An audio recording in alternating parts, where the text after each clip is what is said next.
Assalamualaikum warahmatullahi wabarakatuh.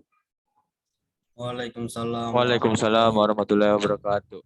Baik, anak-anakku semua, kembali kita melanjutkan perkuliahan kita pada pagi hari ini, mata kuliah Hukum Perbankan.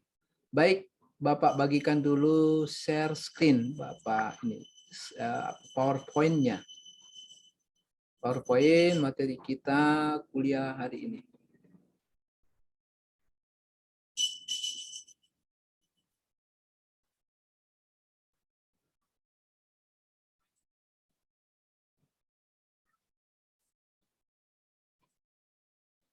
Ya, oke, baik. Gimana ini PowerPoint terlihat ya? Kelihatannya? Kelihatan, Pak. Ya, oke, baik. Lihat, Pak. Ya, baik, kita mulai. Sekarang kita akan membahas tentang hubungan hukum antara nasabah dengan bank atau perbankan. Nah, maksud saya, walaupun ini sudah dibahas secara sepintas pada kuliah yang lalu, tapi tidak apa-apa, Bapak akan memberikan penjelasan lagi secara lebih rinci tentang apa yang menjadi dasar hubungan hukum antara nasabah dengan bank. Kita kan ini belajar hukum, gitu ya. Kita belajar hukum, maka kalau terkait dengan perbankan, yang kita pelajari itu adalah hukumnya, regulasinya. Jadi kita bukan bagian kita untuk mempelajari tentang manajemen bank, pemasaran bank, atau bagaimana perhitungan aktiva dan pasiva dalam neraca keuangan di bank. Nah, itu bukan bagian kita. Itu adalah bagian orang yang belajar ekonomi. Nah, karena kita ini di Fakultas Hukum, maka yang kita pelajari itu adalah hukumnya. Nah, itu yang digarisbawahi ya, yang perlu kalian pahami maksud Bapak. Kita akan mempelajari dulu hukumnya. Nah, antara bank dengan nasabah itu pasti akan terjadi yang namanya hubungan hukum. Nah, itu ya. Jadi antara bank dengan nasabah itu pasti akan terjadi yang namanya hubungan hukum. Nah, kalau kita berbicara tentang hubungan hukum atau kita belajar tentang hubungan hukum, maka yang kita maksudkan di sini itu ada pertukaran hak dan kewajiban. Itu secara umum ya. Jadi ada pertukaran hak dan kewajiban. Jadi kalau misalnya ada dua pihak yang melakukan dua transaksi, dua pihak melakukan transaksi maksud Bapak. Jadi ketika ada dua pihak melakukan transaksi, maka tentu para pihak dalam melakukan transaksi itu pasti melakukan pertukaran hak dan kewajiban. Ya kan begitu. Nah, pertukaran hak dan kewajiban itu harus dijamin oleh hukum. Nah, inilah yang dimaksud dengan tercipta hubungan hukum.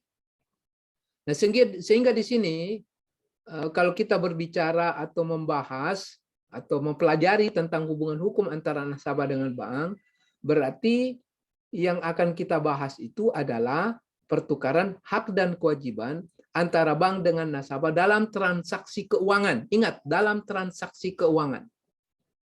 Karena begini, transaksi keuangan antara bank dengan nasabah itu selalu terkait dengan tabungan, selalu terkait dengan kredit, selalu terkait dengan jasa pengiriman uang. Selalu terkait itu. Jadi kalau kita berbicara tentang transaksi keuangan yang terjadi di perbankan itu, ya misalnya tabungan, kredit, jasa pengiriman uang. Nah, itu. Nah, dalam transaksi tadi itu antara bank dengan nasabah, itu pasti ada pertukaran hak dan kewajiban. Nah, dalam pertukaran hak dan kewajiban itulah tentu akan ada hukum yang menjamin pertukaran hak dan kewajiban itu. Nah, itu ya. Artinya begini, Bapak memberikan penjelasan. Dalam transaksi keuangan di bank itu biasa kita lihat bank itu berkedudukan sebagai debitur. Nah, itu ya. Dan nasabah itu berkedudukan sebagai kreditur. Jadi kalau nasabah itu berkedudukan sebagai kreditur dan bank itu berkedudukan sebagai debitur, berarti yang dimaksud di sini adalah nasabah itu sebagai penyimpan dana. Kan begitu ya? Nasabah sebagai penyimpan dana. Sedangkan bank sebagai lembaga keuangan yang diberikan amanah untuk menjaga dana yang disimpan oleh nasabah atau dana yang dititipkan oleh nasabah. Itu ya, saya kira penjelasan Bapak kalau kita terkait dengan transaksi keuangan yang terjadi di perbankan. Tunggu dulu sebentar ya, Pak ini. Tunggu sebentar.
Ya, oke. Bapak kembali lanjutkan lanjutkan materi yang tadi. Jadi sekali lagi Bapak ingin memberikan penjelasan kepada kalian supaya kalian bisa mengerti bahwa pada umumnya itu transaksi yang terjadi di perbankan itu kadang bank itu bertindak sebagai debitur dan nasabah itu bertindak sebagai kreditur. Nah, itu ya. Kalau kita itu jadi kadang itu bank sebagai kreditur, bank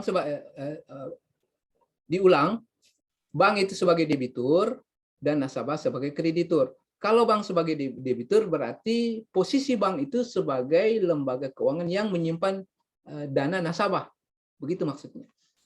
Kalau nasabah sebagai kreditur berarti nasabah itu sebagai subjek hukum atau seseorang atau badan hukum yang menyimpan dananya di bank. Misalnya saya kasih contoh, misalnya si A. Si A itu datang ke BNI. Si A datang ke BNI, A ini menyimpan dananya ke BNI. Dan ketika dia menyimpan dananya ke BNI, berarti posisi A itu sebagai kreditur, karena dia yang menyimpan dana. Sedangkan bank itu berposisi sebagai debitur. Atau sebaliknya, nasabah itu bisa sebagai debitur dan bank itu sebagai kreditur. Ini kalau dalam konteks, itu ya. Ini kalau dalam konteks, ini kalau dalam posisi transaksi keuangan di bank, di mana nasabah itu meminjam uang kepada bank dan bank ini sebagai pemberi pinjaman uang. Nah, di dalam hubungan itu tadi, transaksi keuangan tadi itu, Bapak ulangi, dalam transaksi keuangan tadi itu maka kedudukan nasabah sebagai debitur dan kedudukan bank itu sebagai kreditur. Nah, itu ya. Bisa dipahami sampai sini ya? Bisa? Audina? Bisa, Pak. Ya, oke. Coba Audina, Bapak tanya dulu di unmute. Audina S. Audina, coba di unmute dulu. Bapak tanya dulu. Halo? Audina? Halo? Halo? Iya, Pak. Ya, coba ini jelaskan dulu. Dalam transaksi keuangan di bank itu, bank berkedudukan sebagai debitur, nasabah sebagai kreditur. Atau sebaliknya, nasabah sebagai debitur, bank sebagai kreditur. Coba ulangi lagi penjelasan Bapak. Bapak mau dengarkan lagi.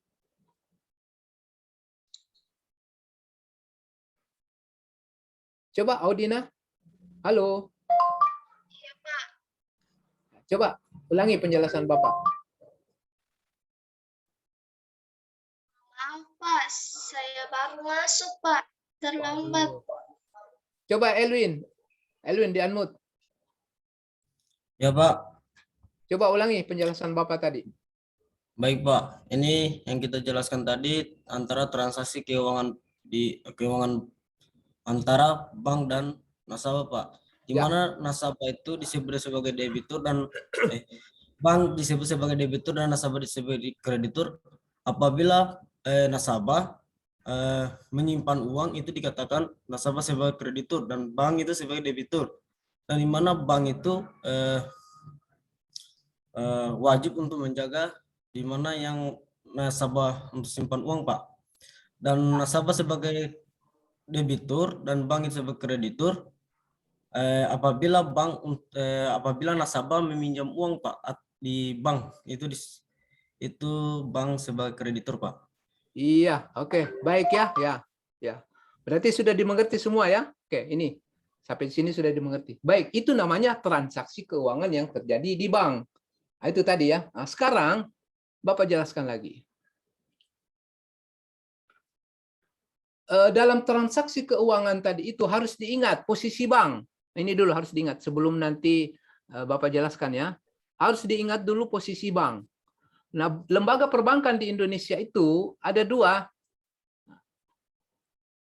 Nah, lembaga perbankan di Indonesia itu ada dua. Ada Bank Indonesia dan ada bank umum. Nah, itu ya harus diingat. Jadi ada jadi posisi bank di Indonesia itu, nah itu ya, itu ada dua. Jadi ada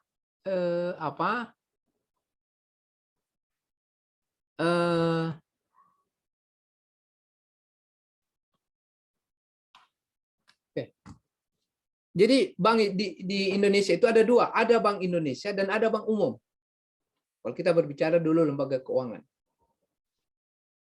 Harus diingat Bank Indonesia itu semata-mata berkedudukan sebagai bank sentral.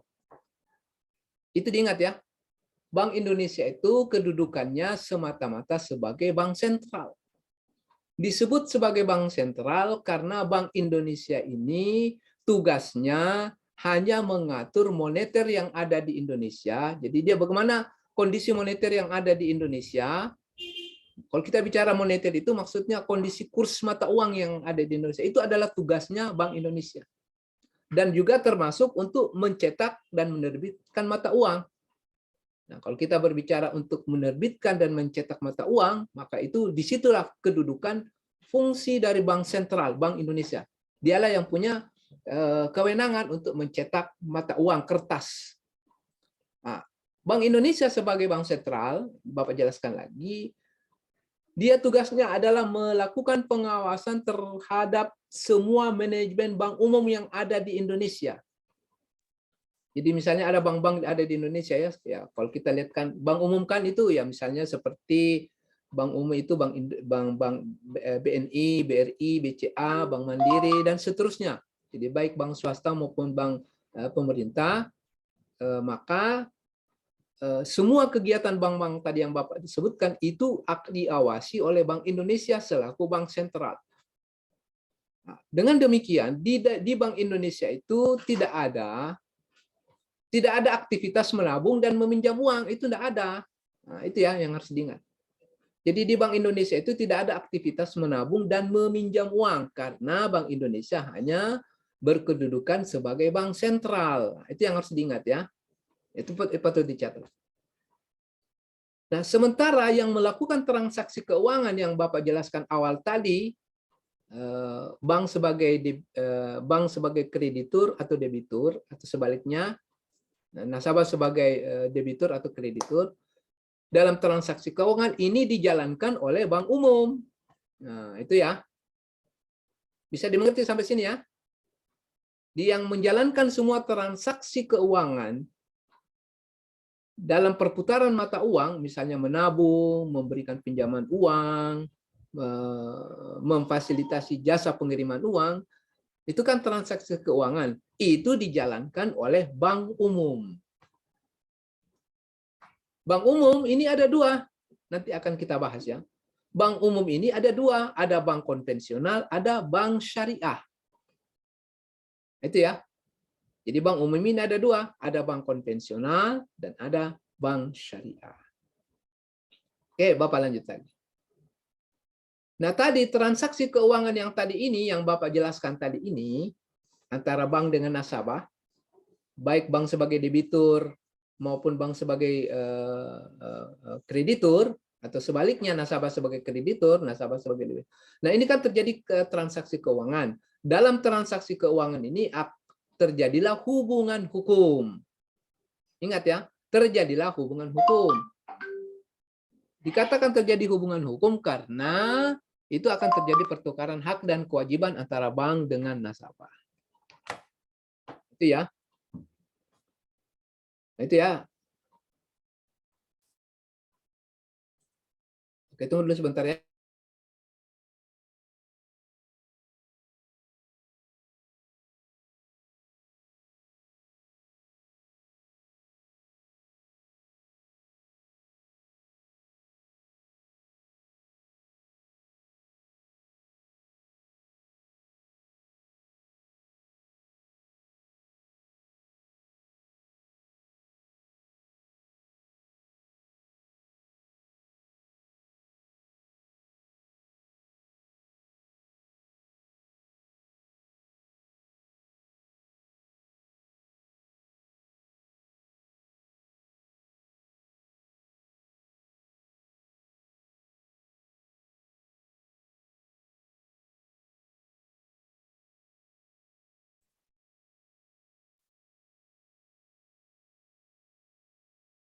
Oke, Bapak lanjutkan lagi. Bapak pertegas lagi supaya kalian bisa mengerti. Bapak pertegas lagi ya. Bapak pertegas lagi.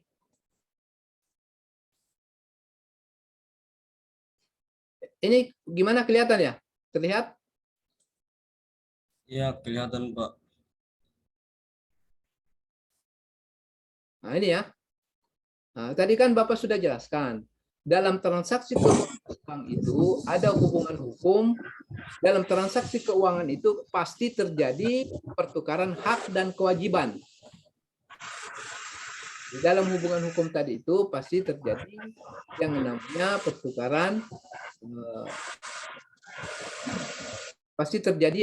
pertukaran hak dan kewajiban. Itu harus diingat. Pasti terjadi pertukaran hak dan kewajiban. Inilah yang mendasari hubungan antara bank dengan nasabah. Misalnya, contohnya begini supaya dimengerti. Kalau bank sebagai debitur, nasabah sebagai kreditur, berarti apa haknya bank sebagai debitur dan apa haknya nasabah sebagai kreditur. Dan begitu juga apa kewajiban bank sebagai debitur dan apa kewajiban nasabah sebagai kreditur. Nah, itu terjadi pertukaran di situ. Nah, dalam pertukaran itu pasti terjadi interaksi. Pasti terjadi hubungan. Nah, itulah yang disebut dengan hubungan hukum. Nah, dalam hubungan hukum tadi itu, apa yang menjadi dasarnya? Nah, ini. Apa yang menjadi dasarnya? Akan begitu ya. Nah, dalam hubungan hukum tadi itu yang terwujud dalam transaksi keuangan itu kita harus cari apa yang menjadi dasarnya. Nah, kita kan orang hukum. Apa yang menjadi dasar? Dasarnya itu ada dua. Pertama, itu adalah dasar hubungan hukum itu antara bank dengan nasabah. Dasarnya itu adalah perjanjian atau kontrak. Di mana diatur dalam sistem hukum kita di Indonesia, itu secara umum tentang perjanjian atau kontrak diatur dalam buku 3 KUH Perdata. Nah, itu diatur di dalam buku 3 KUH Perdata. Nah, itu ya. Jadi dasar hubungan hukum antara nasabah dengan bank itu pertama, yang menjadi dasarnya itu, yang menjadi payungnya itu, yang menjadi pengikatnya itu maksud saya. Itu pertama adalah perjanjian atau kontrak. Selain perjanjian atau kontrak, yang kedua itu adalah undang-undang. Terutama mengenai undang-undang perbankan. Jadi undang-undangnya itu ada dua, ada Undang-Undang Nomor 10 tahun 1998 tentang perbankan dan ada Undang-Undang Nomor 21 tahun 2008 tentang perbankan syariah. Ya. Jadi dasar hukumnya. Contoh begini. Ini saya kasih contoh kasus ya untuk menggambarkan bagaimana hubungan hukum antara bank dengan nasabah. Ini saya kasih contoh. Contohnya begini. Nah, ini ya. Kenapa ini? Nah, ini ya contoh kasus.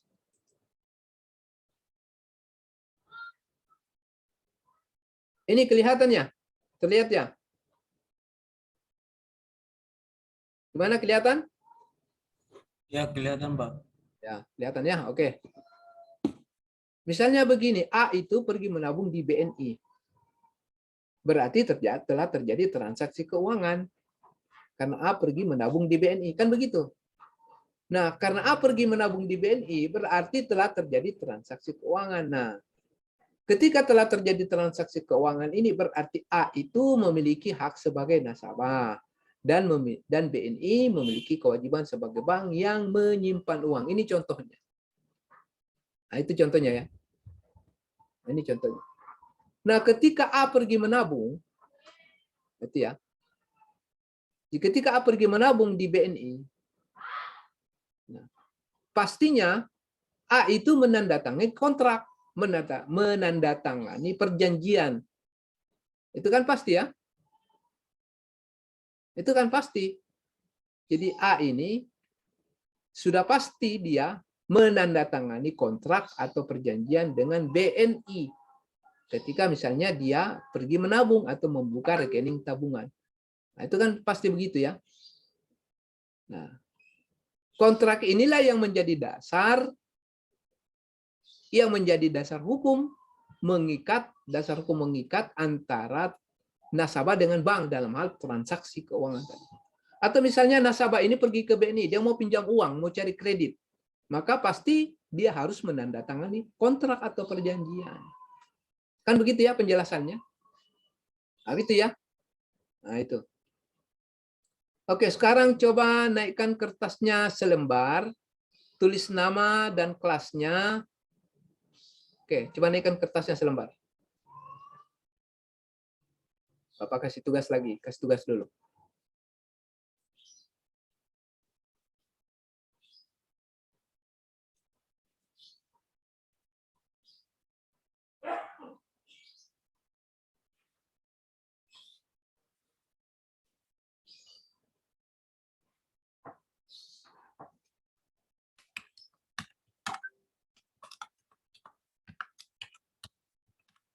Oke, naikkan dulu kertasnya ya.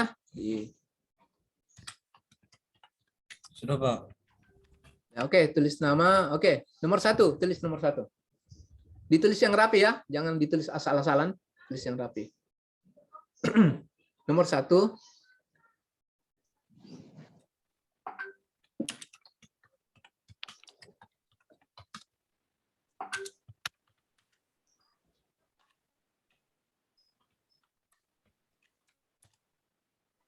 Nomor 1. Apakah yang dimaksud?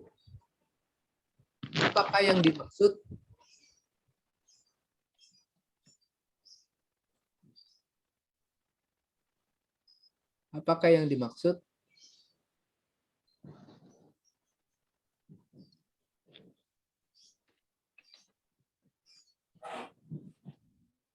Hubungan transaksi antara bank dengan nasabah.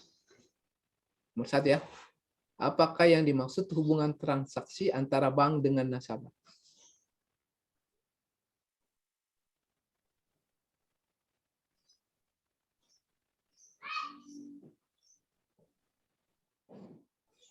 Yang kedua,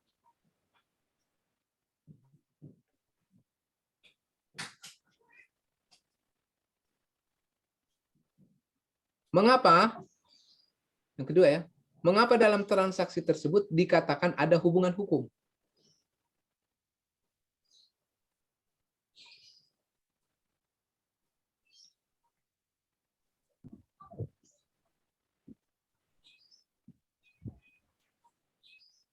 Nomor 3.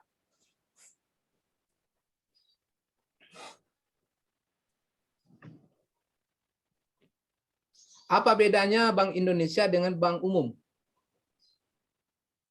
Apa bedanya Bank Indonesia dengan bank umum?